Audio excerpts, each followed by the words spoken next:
Welcome to the Power of Music podcast, brought to you by JM International.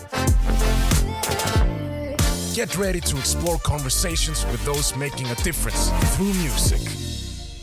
Hello, and welcome everyone to the JM Genesis Musical podcast, a global network of NGOs that empowers young people through music across all boundaries.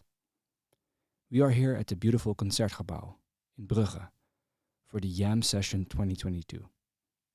YAM Session is part of Young Audiences Music, YAM, JMI's program dedicated to providing children and youth with access to high-quality music experiences.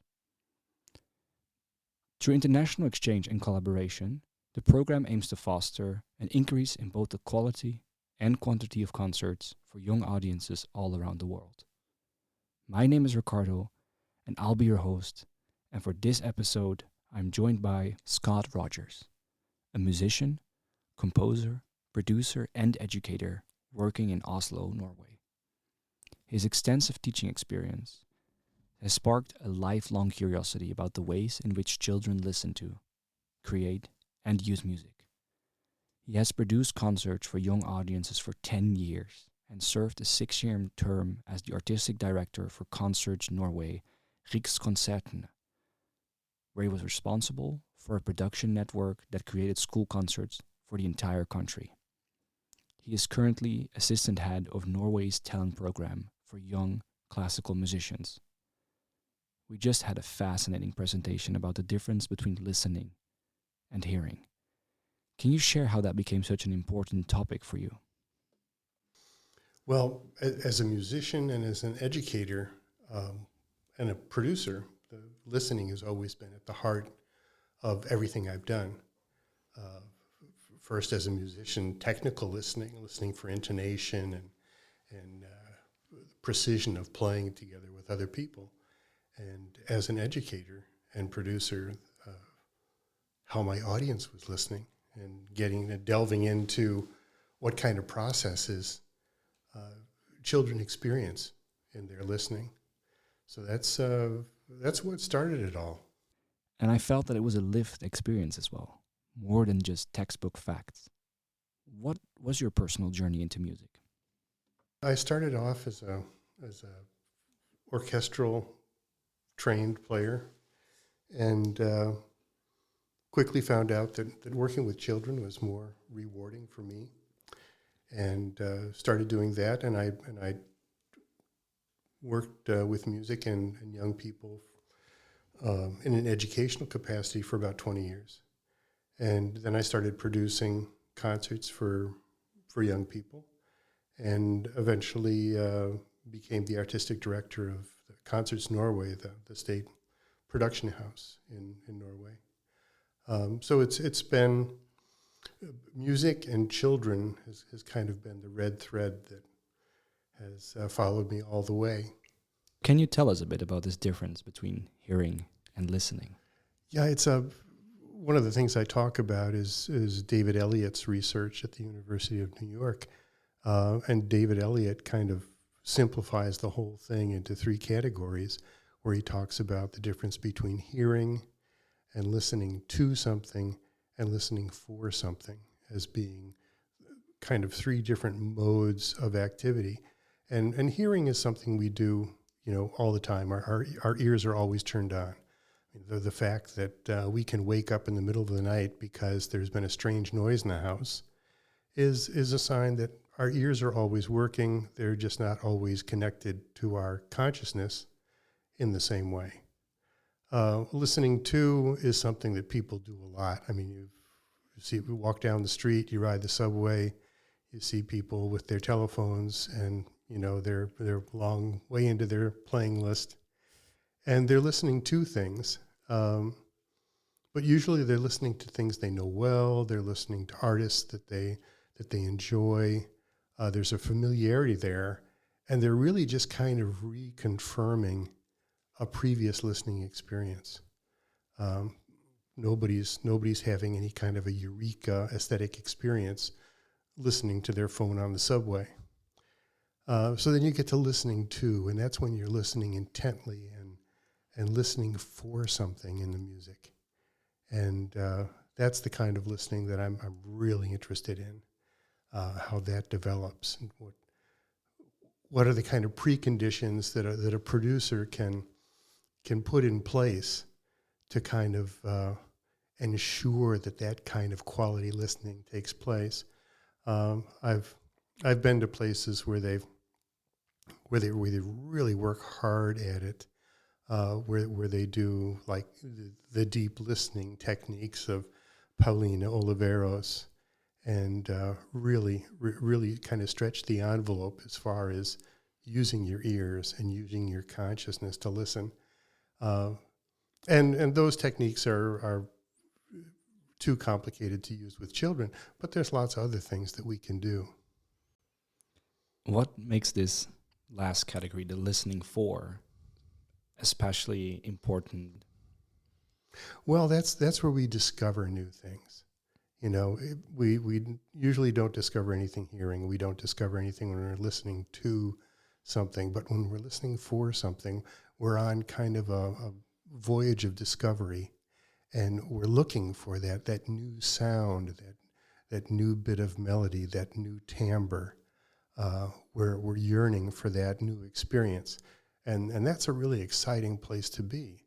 And in our society today, where we're literally surrounded by music, I mean, music is available everywhere all the time.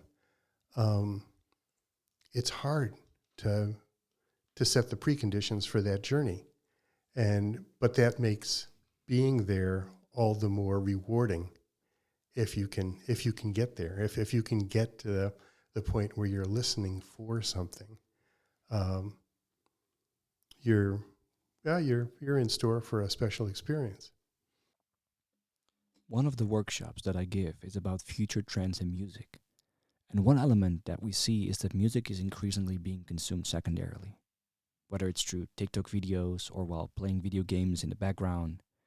How do you feel about this trend? Well, I think you can have a peak experience anytime. You know, I mean, in a lot of ways, the experience finds you, and you don't find it.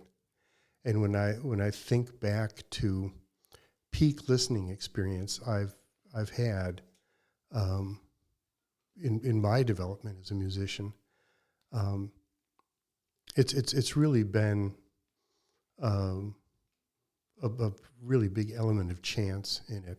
I was talking to somebody else today about, you know, high intensity listening experiences, and I remember when I was in college, and our music history professor made everybody lie on the cold tile floor, and then he shut all the drapes and turned off all the lights, and then he played us a piece called Black Angels by George Crumb, and it scared the daylights out of us, because we were laying on the floor, we had no human contact, everything was dark, all we had was the music and our imagination. And the music really took over our imagination in a very dark and threatening way. And the fact that music could be that at that point of time, it was an incredibly new experience for me, and it changed the way that I listened to everything else. Another kind of experience that finds you is, I was walking around the streets of Paris one night, and I came around a corner, and there was a fanfare band that looked like a cross between a motorcycle gang and a band of, and they were playing the roughest, rawest version of Nirvana's "Smells Like Teen Spirit."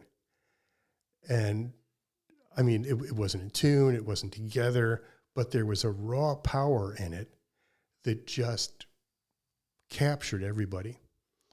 And it was an incredible listening experience, but it didn't have any of the technical markers of quality that you would usually expect in a peak listening experience. But there it was, you know, and that it's years ago now, but I can remember that sound. I can remember that energy and that rawness, you know, like it was yesterday. That's amazing. In your talk, you also touched upon the subject of music and identity, especially in kids when they grow older, whether they are listening to something that their friends are listening to or are played music in school.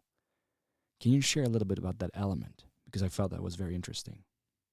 Yeah, there's really interesting change that happens around the age of 11 or 12.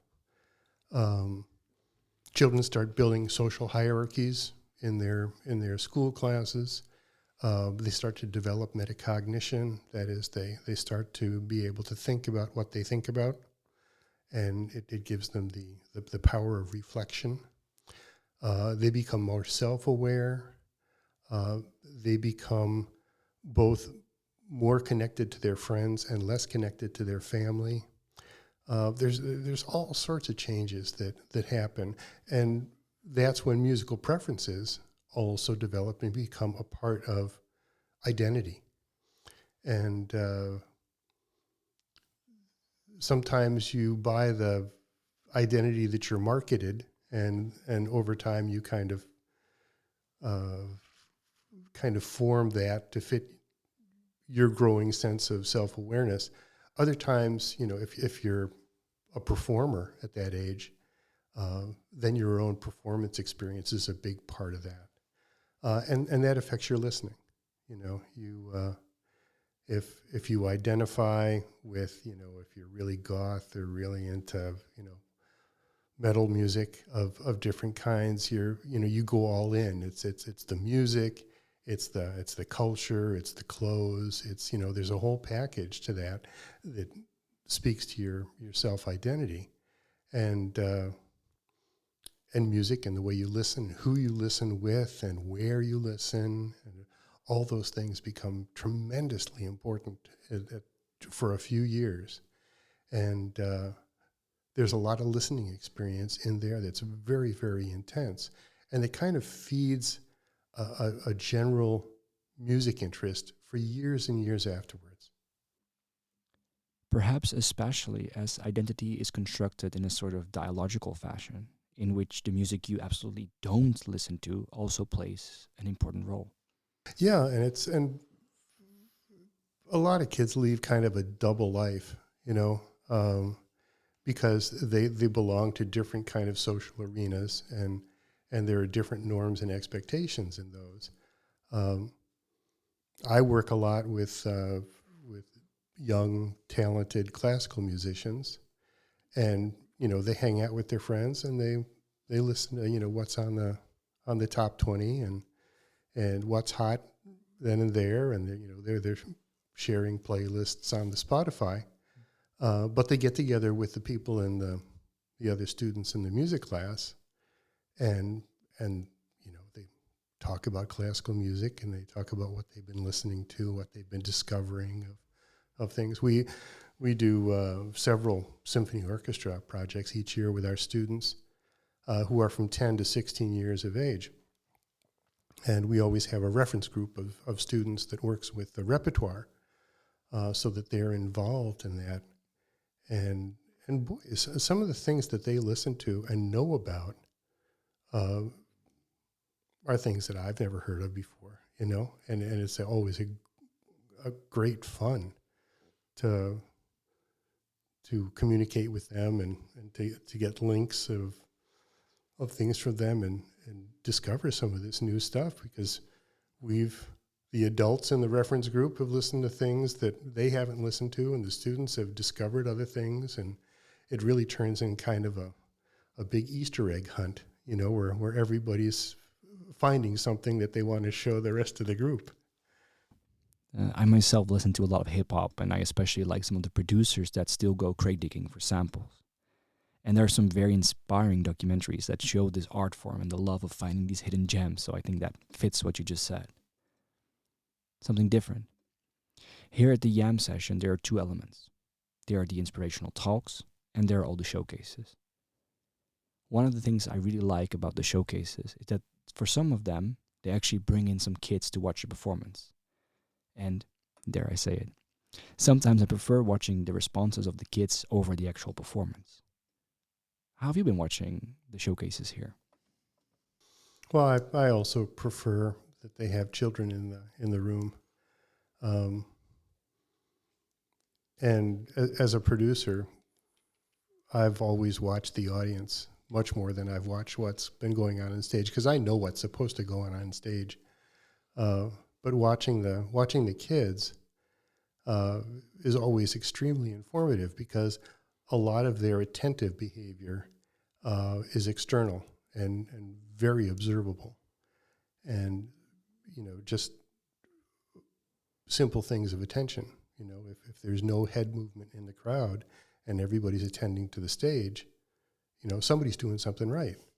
And if you see head movement, a lot of head movement in the crowd, it's usually kids looking around to see if there might be something more interesting that they could be paying attention to than what's going on stage. And that's a sign that you've got a problem.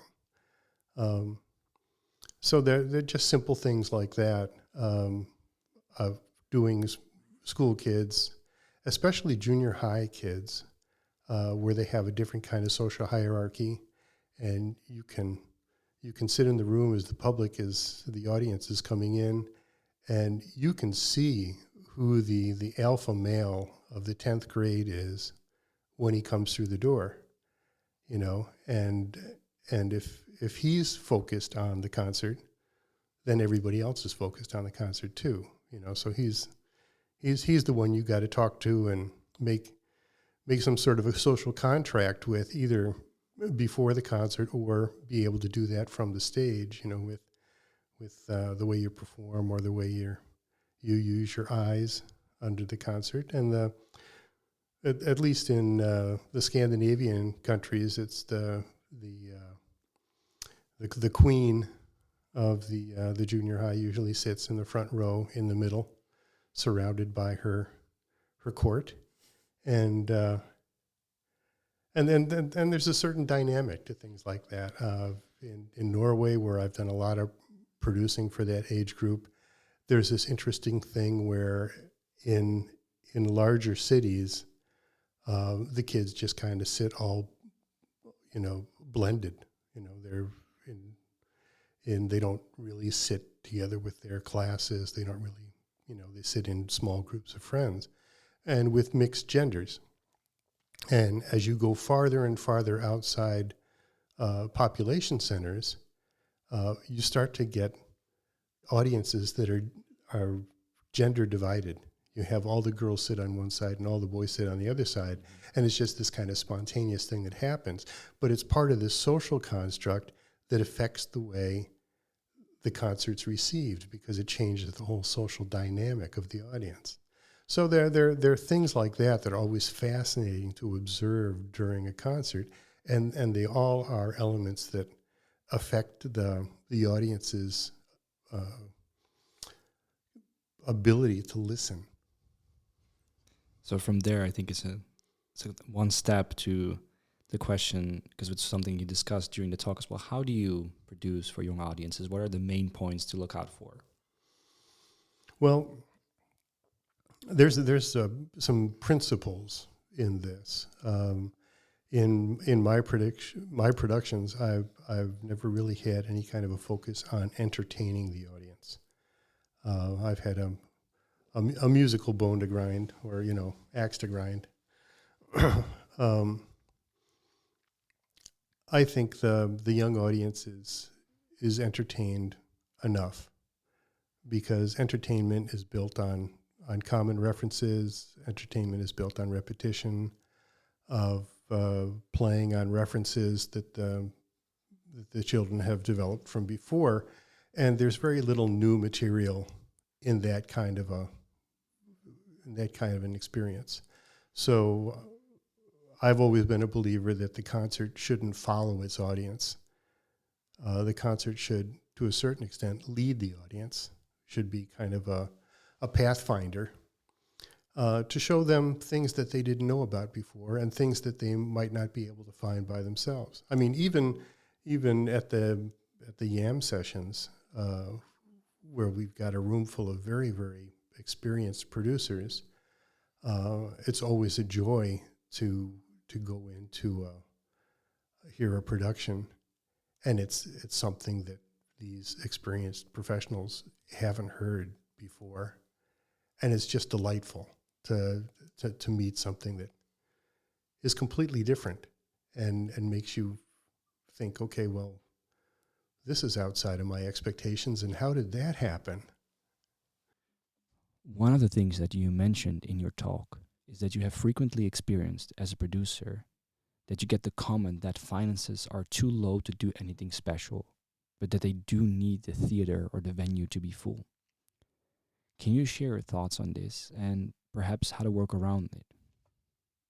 It's the traditional problem with production for symphony orchestras. I mean, they've got a very tight production cyclus, and they have a fast turnaround time, and they're used to getting notes on their music stand, and they play them, and then they're done, and it's on to the next project.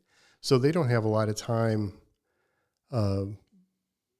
or resources to do long production periods, to do things that they don't normally do. But there are other ways to do that. You know, there's a lot of orchestras use audiovisual things to great effect. Others think staging in new ways. I think one of the most wonderful orchestra productions I've seen is the Broadcast Orchestra in Oslo, Norway. They did a production of Peter and the Wolf for preschool children. Yeah. And they put the whole orchestra up on risers. So the musicians were like up on little islands. And the kids could go in and sit wherever they wanted, surrounding these islands. And when the music stopped, they could stand up and move. So they could investigate other groups of instruments, and maybe they saw something interesting across the room they wanted to get closer to. And so there was this interesting ebb and flow to the children, where they were all kind of constantly moving to discover new things and being able to satisfy their curiosity. And it didn't put the musicians outside of their comfort zone, but it did make it easier for the audience to be very close up and to be able to make choices during the concert about what they wanted to be closest to listen to. And so I think there are a lot of ways to solve those challenges, and it just depends upon the will of the ensemble. Another problem is having to fill the hall, because anybody who's ever sat at a concert of school children in a large concert hall knows that after the first 7 or 8 rows, you've got diminishing returns. And by the time you get to the back row of the balcony,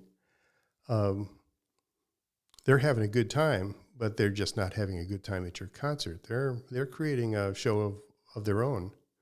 And, you know, that's competition. But it's completely natural. I mean, it's unrealistic to expect children who are sitting so far away from the source of sound to be interested in it. I mean, proximity is everything in that kind of a situation. I also like that you went to the ensemble in this particular story and you asked them, imagine if it's your children, what would you want them to hear? And also keeping in mind that for some it might be one of the only chances to experience live music. Yeah, it was important to take that whole discussion out of what they were used to doing, and help them make an effort. Because deep down inside, these are all players who are deeply engaged in classical music, and when you get a real discussion going, it's incredibly inspiring, because everybody has their own moment in their playing life where they got lit on fire.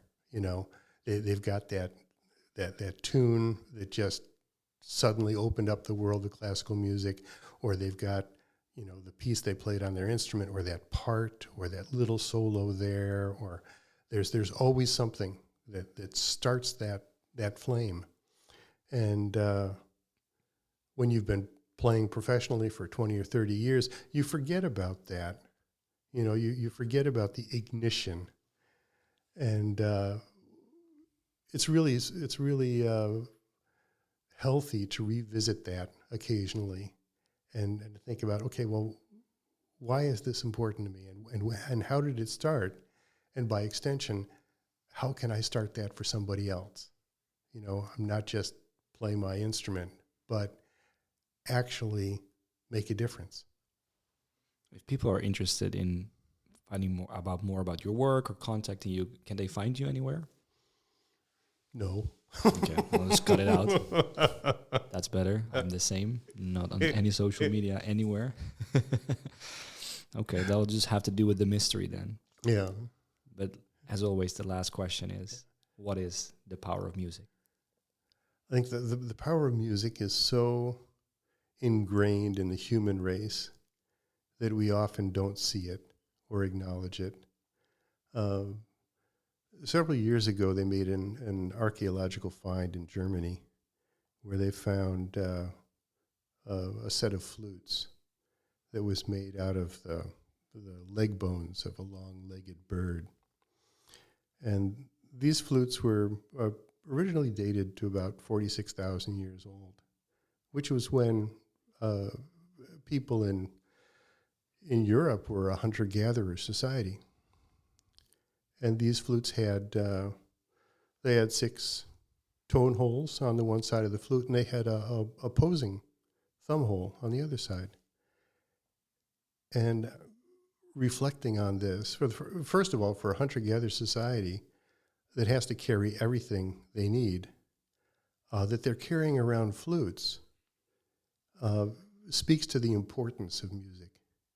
And the fact that 46,000 years ago, music was so advanced that they'd actually discovered that putting holes in a bone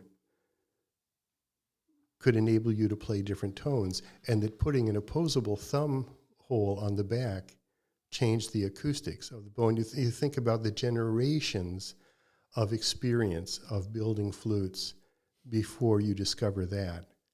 And it speaks to this just being a very, very important part of mankind for thousands upon thousands of years.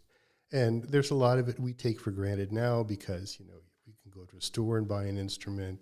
You can dial up Spotify on your phone and listen to anything you want. But there's something about the meaning of music that's in our DNA, that's always been with us. We're a vocal species, and before language, there was music. And there's a lot to be said for thinking back through time about what's been important. We live in an age where music is kind of marginalized in the schools and everything, and people need to be reminded that music has been a part of the curriculum since the trivium and the quadrivium of the Middle Ages. And before that, music was, for the ancient Greeks and the ancient Romans, was a subject of intense curiosity and study. And it's always been that way. We have a modern world, and we have mass media, and a lot of things get covered up just by the day-to-day marketing of music and music as a business. But the fundamental thing of music as being an integral part of being human it's easy to discount it, but it's really there. Thank you very much, Scott. Thank you very much for listening. If you want more information about JM or would like to get involved, visit www.jmi.net, where you can find more information and look for national member organizations, or go to www.mubazar.com to get an overview of all the amazing opportunities for musicians. It would mean a lot to us if you could give us 1 minute of your time and review and rate this podcast. And in case you have any suggestions, please feel free to reach out to us through the JMI social.